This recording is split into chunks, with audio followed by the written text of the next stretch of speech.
In this video, I'll show you how to deactivate manual payment methods in Shopify checkout. And as an example, if I scroll a bit down my checkout page, there are several manual payment methods such as cash on delivery, bank deposit, and money order. So if you're looking to disable any of them, the steps are as follows. At first, log into your Shopify admin account, and then the bottom left corner, click on Settings, and then select Payments. Once the payments page loads, scroll a bit down until you find the manual payment methods.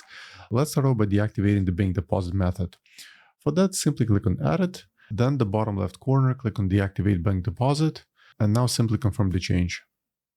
And as you can see, the bank deposit was deactivated, and now let's repeat the same process for the money order method. For that, simply click on Edit, once again click on Deactivate Money Order, and then confirm the change. And finally, let's repeat the same process for the cash on delivery. Once again, click on Edit, Deactivate Cash on Delivery, and Apply. And that's it, all the manual payments are now inactive. Let's go back to the checkout, let's try refreshing it.